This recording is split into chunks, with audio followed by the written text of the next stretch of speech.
안녕하십니까? 이번에는 찰스 아이젠스타인의 신성한 경제학의 시대 일부입니다. 1부, 2부, 3부 세 번에 나누어 방송하겠습니다. 신성한 경제학의 시대 김영사에서 나왔고요. 2015년에 출판되었습니다. 오리지널은 2011년에 나왔습니다. 제목은 Sacred Economics입니다. 부제로 Money, Gift and Society in the Age of Transition입니다. 부제를 우리말로 번역해보면 전환 시대의 돈, 선물, 그리고 사회입니다. 저자에 대한 다음 설명은 책 앞 내지에서 가져왔습니다. 위키피디아에서 가져온 찰스 아이젠스타인 사진입니다. 그는 1967년생이고요. 예일대학교에서 수학과 철학을 전공했습니다. 현재는 고다드 대학에서 학생들을 가르치고 있습니다. 중국어 통번역사, 비즈니스 컨설턴트, 대학 강사 등 다양한 분야를 넘나들며 여러 주제에 관해 글을 쓰고 있습니다. 가이디언을 비롯한 여러 매체에 기고하고 있고요. 그의 글은 엄청난 반향을 일으키고 있습니다. 강연 활동, 라디오와 팟캐스트를 통해서 다수의 인터뷰를 해왔고요. 2007년 인류의 도약이라는 책을 발표해서 많은 사람들의 주목을 받았습니다. 이 책은 우리말로는 아직 번역되어 있지 않습니다. 그 외에도 식생활의 요가, 우리 가슴이 가능하다고 말하는 더 아름다운 세상 등 많은 책을 썼습니다. 인터넷 서점 홈페이지에서 가져온 책 소개입니다. 정신과 물질, 인간과 자연, 예술과 일에 대한 거대한 전환이 시작된다. 경쟁에서 공존으로, 축적에서 순환으로, 파괴에서 회복으로, 분리에서 통합으로. 오늘날 물질 만능주의를 추구하는 경향은 더욱더 극단으로 치닫고 있으나 그와 동시에 현재 화폐 시스템이 곧 한계에 봉착할 거라는 깨달음과 움직임도 반대편에서 목소리를 내고 있다. 이러한 때에 지금보다 사람과 사람이 더 연결되고 생태적이며 지구와 우리의 삶을 함께 공존시킬 수 있는 대전환의 기회를 탐구한 책이다. 이렇게 소개를 하고 있습니다. 대전환기를 맞이해서 화폐 시스템이 어떻게 변해야 하는지 이에 대한 생각을 구체적으로 정리해서 드러내주고 있으며 여기자 화폐, 지역 화폐, 공유자원 기반 화폐, 선물경제, 공유자원의 회복 등 새로운 경제학 이론과 정책, 실행 방법도 광범위하게 집대성되어 있다. 돈에 의해서만 돌아가는 것처럼 보이는 이 세상에서 어떻게 자신의 가슴과 이상이 시키는 대로 살아갈 수 있는지 올바른 생계 수단에 대해서도 상세히 다루며 대전환기를 보내는 각 개인의 입장도 충분히 논의한다. 이렇게 책에 대해서 안내하고 있습니다. 신성한 경제학의 시대의 목차는 다음과 같습니다. 크게는 들어가는 글, 그리고 1부, 2부, 3부로 나눠져 있습니다. 1부에서는 분리의 경제학, 현재 경제의 문제에 대해서 다루고 있고요. 이것이 이번 방송에서 할 내용입니다. 2부에서는 재통합의 경제학에 대해서 다루고 있습니다. 마지막 3부는 새로운 경제를 산다는 것이 무엇인지 그에 대한 소개를 하고 있습니다. 이 영상에서 다룰 주제는 일부 분리의 경제학입니다. 아이젠스타인은 태초에 선물이 있다고 단도직입적으로 말하고 있습니다. 우리는 누구나 무기력한 아이로 태어나죠. 그런데 주로 부모겠지만 누군가 우리를 먹여주고 입혀주고 보호해주고 도와주고 달래줍니다. 우리는 그런 대접받을 만한 어떠한 일도 하지 않았고 대가 하나 제공하지 않았는데 말입니다. 이런 어린 시절을 거쳐온 사람이라면 누구나 우리 내면 깊숙이에서 우리의 삶은 베풀어진 것이고 우리는 감사할 수밖에 없다는 감사의 존재가 바로 인간이라는 진리를 수긍하게 된다고 말하고 있습니다. 또다시 반복합니다. 태초에는 그래서 선물이 있었다고요. 우리의 삶은 감사라는 원초적인 감정을 전제한다는 거죠. 선물을 받았기 때문에 우리는 그에 보답하고자 하는 마음으로 누구나 살아간다고 합니다. 하지만 경제학자들은 돈의 역사에 대해서 기술할 때 물물교환이라는 용어를 사용합니다. 아이젠슈타인은 수렵 채집인들 사이에서도 물물 교환은 드물었다고 말합니다. 그 당시 가장 중요한 경제적 교환 방식은 선물이었다고 합니다. 그냥 베풀고 주는 거죠. 각 화면의 주제를 우측 상단에 이렇게 적어놨습니다. 가장 중요한 경제적 교환 방식은 선물이었다고 저자는 단언했기 때문에 선물에 대한 설명을 다음 페이지에서 이어나갑니다. 선물은 일종의 주고받은 교환의 징표죠. 그리고 도덕적, 사회적 의무를 수반합니다. 거저 받았기 때문에 우리는 베푼 사람에게 갚아야 될 도덕적 의무를 지고 있죠. 따라서 돈을 매개로 한 거래에서는 어떤 의무감도 남지 않습니다. 하지만 선물 거래에 참여한 사람들 사이에서는 지속적인 유대관계가 만들어집니다. 서로에 대해서 좋은 의미의 의무감을 지고 있죠. 그리고 선물에는 사람들의 정성과 마음이 깃들어져 있습니다. 따라서 사고 파는 과정에서 상품이 오가는 거래와는 정반대의 개념이 바로 선물입니다. 앞서도 말했듯이 경제학자들은 돈의 발전 과정을 물물 교환에서 출발합니다. 이는 인류학적 근거가 없는 설명이라고 얘기합니다. 목걸이와 팔찌를 순환시키며 서로 교환하는 트로브리엔랜드 제도의 쿨라 시스템을 연구한 마르셀 모스에 의하면 물물 교환은 폴리네시아, 멜라네시아 지역에서 드문 일이며 태평양 북서부 지역에서는 아예 들어보지 못한 말이라고 합니다. 경제 인류학자인 조지 돌턴도 엄밀한 의미의 물물 교환은 과거나 현재의 경제 시스템에서 양적으로 우세하거나 중요한 모델 또는 거래였던 적이 한 번도 없었다고 확실하게 선을 긋고 있습니다.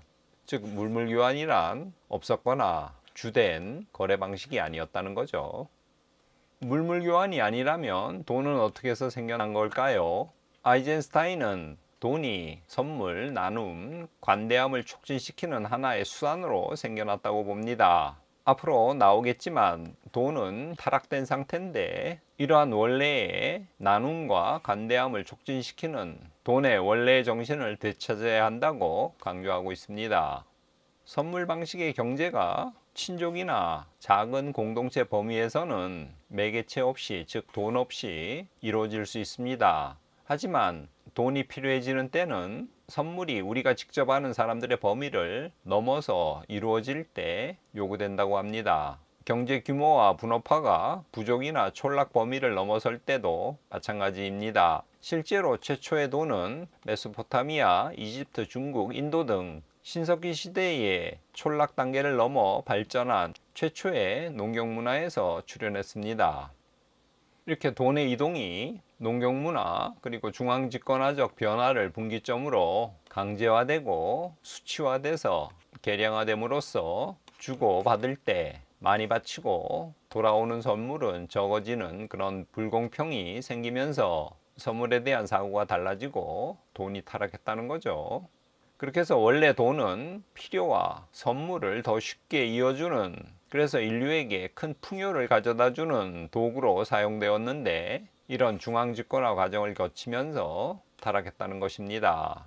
원래 선한 역할을 했던 돈이 지금은 선물 경제, 나눔과 관대함을 촉진시키는 역할을 가로막고 있다는 것이 저자의 생각입니다. 저자는 이러한 돈의 타락 그리고 현재의 위기를 분리해서 찾습니다. 인간이 자연에서 분리됐고 공동체로부터 떨어져 있고 물질적, 정신적 영역이 서로 분리되어 있는 현실, 이것이 위기의 본질이라고 아이젠슈타인은 지적하고 있습니다. 현대의 자아는 타자인 우주 속에서 서로 분리된 주체로 존재하고 있습니다. 우리가 탐욕에 사로잡힐 수밖에 없고 자본주의가 발달할 수밖에 없는 이유도 결국 분리 때문이라고 저자는 진단합니다. 우리가 단절되어서 우주 속에서 고립되어 있다는 소외의 이데올로기에 사로잡혀 있기 때문에 우리는 반대급부적으로 무언가를 소유하고 싶어 합니다. 우리가 자아로부터 세계를 배제하면 세계를 제외한 나머지 작은 외로운 자아는 이것이 분리죠. 그 잃어버린 부분을 최대한 자기 것으로 만들려는 탐욕을 갖게 됩니다. 그렇기 때문에 분리에 의해서 탐욕이 생기고 악착같이 가지려는 소유의 충동이 우리 안에서 자라난다는 거죠. 결핍도 결국은 탐욕 때문이라는 것입니다. 다시 말하지만 세계 속에서 분리된 자아는 늘 절멸의 위기에 처해 있습니다. 절멸하지 않기 위해서 세계를 통제하려고 하고요. 그래서 서로 권력과 부를 확보하려고 그러고 무한 경쟁하죠. 그런 과정에서 탐욕이 생물학과 경제학의 자명한 이치가 되었습니다.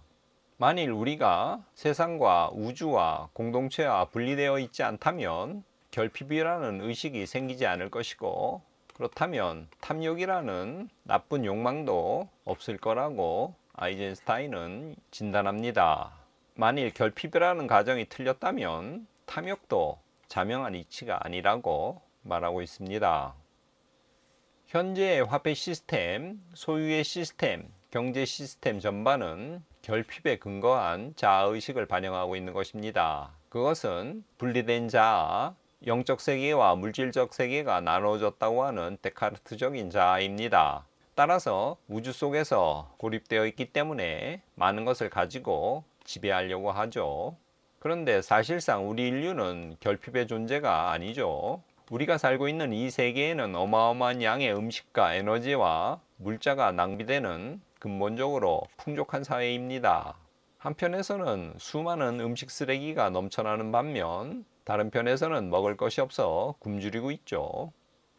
재산의 기원을 다루는 가설 중에 하나는 부족 공동체 시대에 서서히 등장한 자율, 자주권 개념과 재산을 결부시키는 것입니다. 찰스 아빌라에 따르면 나 자신의 주인이 나이고 내 노동력의 주인이 나라면 내가 만드는 것의 주인도 나다, 이런 논리죠. 하지만 나 자신의 주인이 나라는 의식에서 파생된 재산에 대한 개념은 인간 사회의 보편적 원칙이 결코 아닙니다. 옛 사회에서는 나라는 자아 개념보다는 시족, 부족, 촌락, 생명 공동체가 더 우선적이었습니다. 그런 사회 안에서 내 노동력의 주인은 내가 아닙니다. 나보다 더 큰 무엇입니다.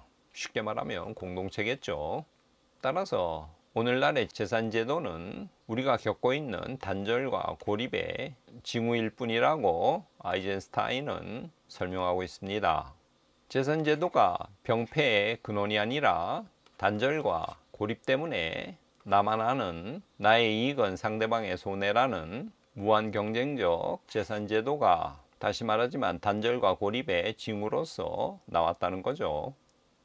사유화가 이루어지면 소유 집중이 일어납니다. 옛날에 사유화의 기본은 땅이었죠. 고대 로마 초기에 소규모 농지를 제외한 모든 땅은 공공의 재산이었습니다. 하지만 로마가 발전해가고 영토가 정복에 의해서 확장되면서 새로 얻은 공공의 땅은 곧 가장 부유한 가문, 귀족 계급의 소유가 되었고, 이런 일들이 시대가 지나면서 더 가속화됐죠. 그래서 귀족 계급이 대부분의 사유지를 차지하게 되었는데, 그 원래 토지는 자유민, 평민들의 것이었죠.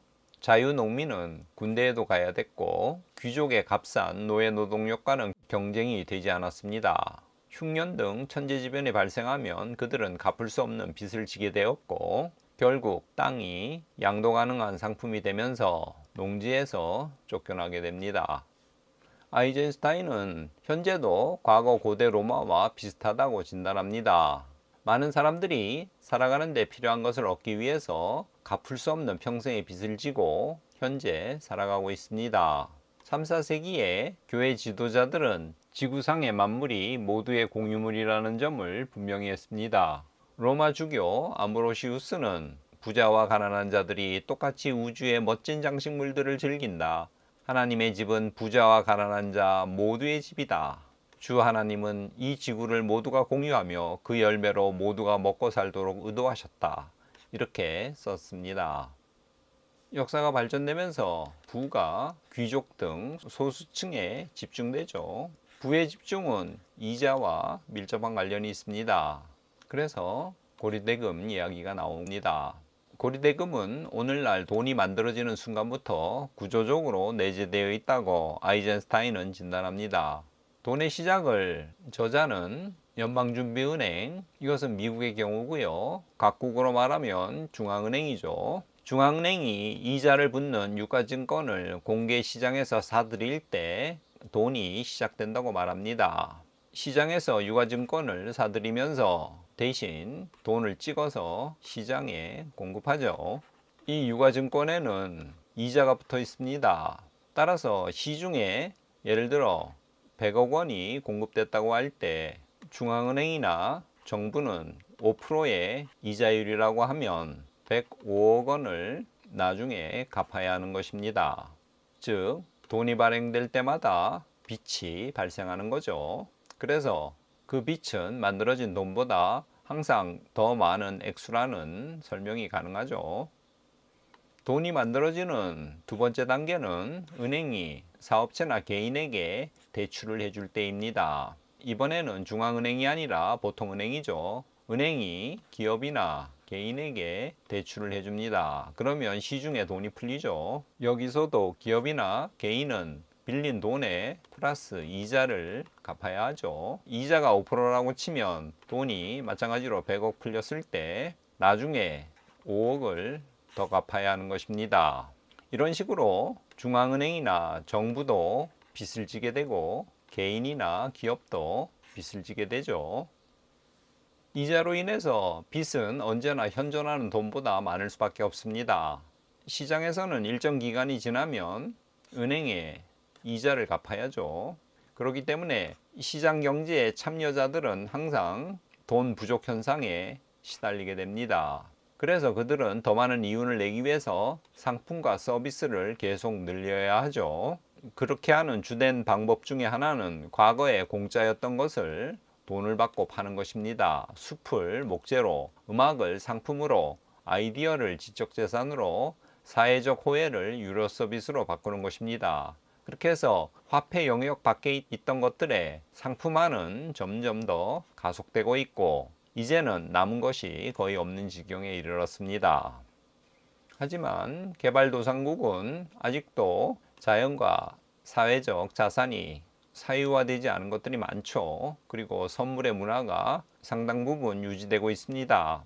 세계화는 그런 자산을 약탈해서 끝없이 집어삼키고 끝없이 돈으로 뱉어내는 기계에 집어넣는 과정이라고 아이젠스타인은 설명하고 있습니다. 그런데 이렇게 다른 지역을 약탈하는 것도 한계에 봉착했다는 거죠. 그래서 현재의 경제는 한계 상황에 다다랐다고 저자는 힘주어 강조하고 있습니다.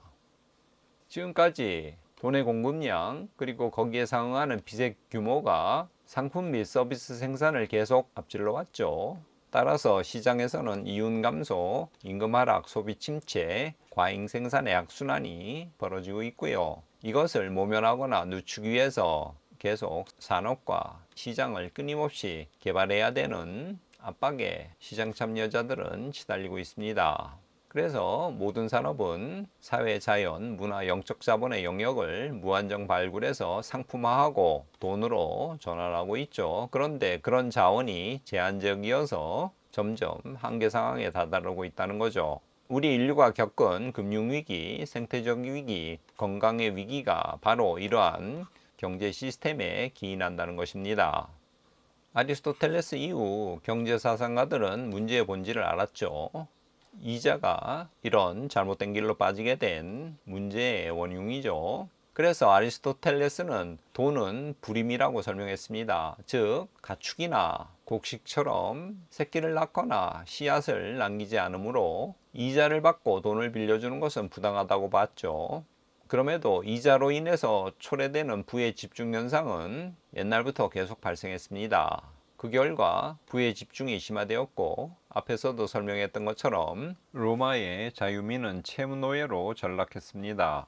로마가 계속 성장하고 발전할 때는 괜찮았는데 성장이 둔화되면서 자유민들이 흉년이나 자연적 재해를 당할 때마다 빚을 지게 되고 결국 그 빚을 갚지 못하고 노예로 전락하죠. 그래서 로마 제국은 자유민의 소농 경제에서 노예 경제로 바뀌게 됩니다.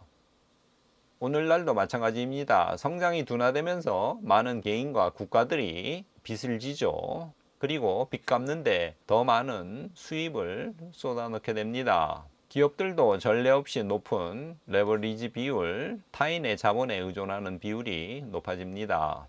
많은 국가들이 GDP 대비 부채율이 급증하고 있죠. 현재 미국의 경우 매년 수입의 20%를 빚 갚는 데 사용하고 있습니다. 국가도 그렇고 기업도 그렇고 개인도 점점 빚의 노예로 전락하고 있죠. 그래서 열심히 일한 성과를 채권자들에게 뺏기고 있는 상태입니다. 여기에 종종 급진적인 조치가 취해집니다. 빚의 탕감이 바로 그것이죠.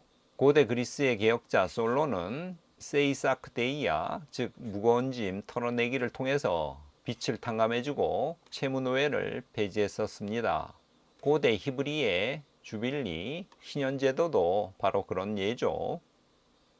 지금의 화폐 시스템은 게임 참가자보다 적은 의자를 놓고 빙빙 돌다가 노래가 끝나면 서로 먼저 의자에 앉는, 그래서 누군가는 밀려날 수밖에 없는 의자 뺏기 게임에 비유될 수 있습니다.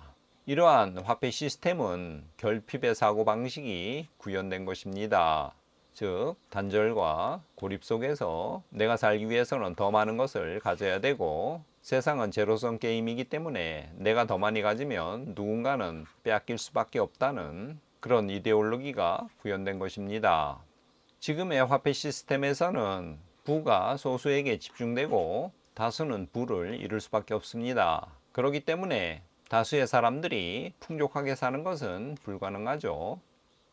여기서 저자 아이젠슈타인은 역발상적으로 사고를 합니다. 지금까지 제시한 여러 사례들을 통해서 볼 때 돈의 창조, 돈의 창출이 우리 인류를 빈곤하게 만들어줬기 때문에 돈의 파괴는 우리를 풍요롭게 만들어줄 수 있다고 주장합니다. 즉 돈과 재산의 영역에서 빼앗긴 공유재산을 돈의 파괴를 통해서 되찾을 것을 제안합니다. 사실 인류는 경제 불황이 닥칠 때마다 그러한 예를 경험했었습니다.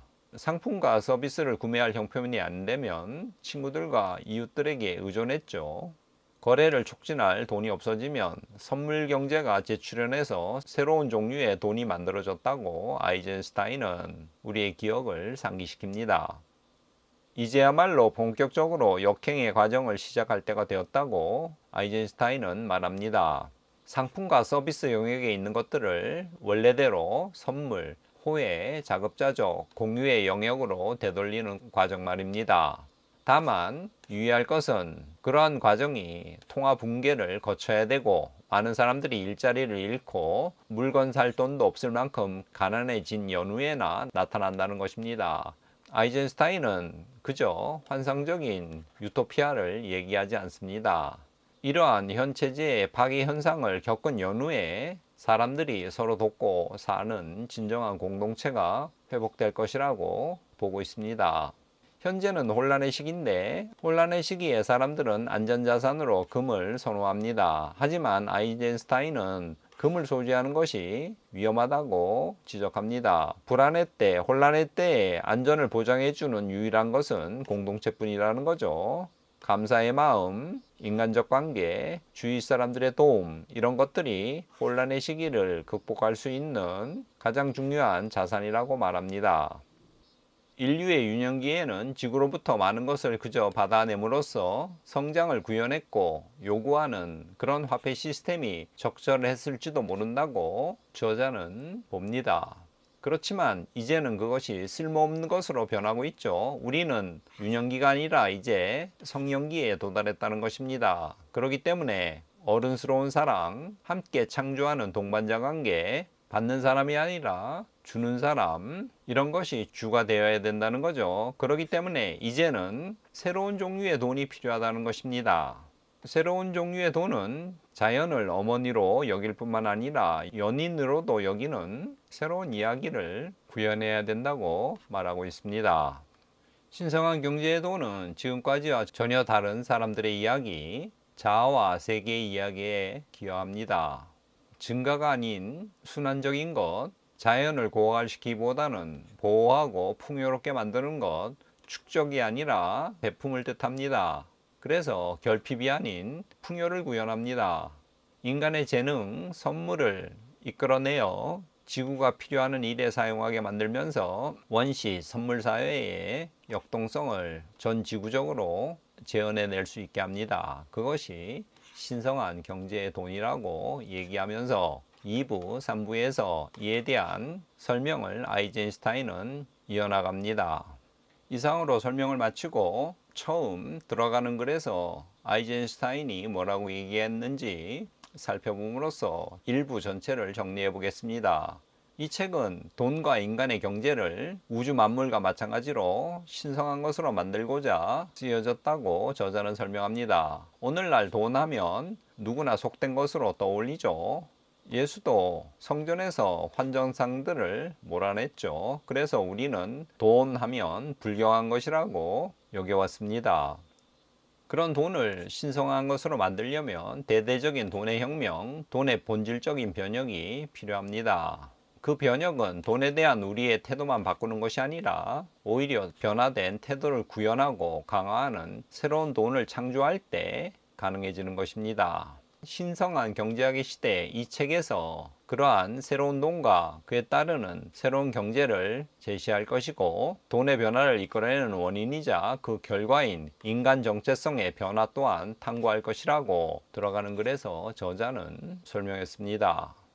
마지막으로 일부 요약을 해보면 인간은 누군가의 도움으로 성장해 왔죠. 따라서 우리에게 감사는 원초적인 감정이라는 거죠. 경제도 감사의 경제, 나눔의 경제, 선물의 경제가 기본이라는 것입니다. 물물 교환은 거의 예외적이었다는 거죠. 그런데 분리, 단절의 세계관이 들어오면서 우리에게 결핍의식이 생겨지고 탐욕이 부추겨졌습니다. 원래 돈은 선물 경제에서 파생된 것입니다. 이 나눔과 감사를 더욱더 촉진하기 위해서 창조된 것이죠. 그런데 그 돈이 타락하면서 지금은 선물 경제를 막는 역할을 하고 있습니다. 거기서 가장 주된 원흉이 이자죠. 그래서 많은 사람들, 국가조차 빚에 커다란 부담에 시달리고 있죠. 저자는 과거의 오류를 바로잡고 신성한 경제학의 시대를 열어보자고 우리에게 제언하고 있습니다. 이상이 1부의 내용입니다. 다음 시간에는 2부 재통합의 경제학에 대해 다루겠습니다.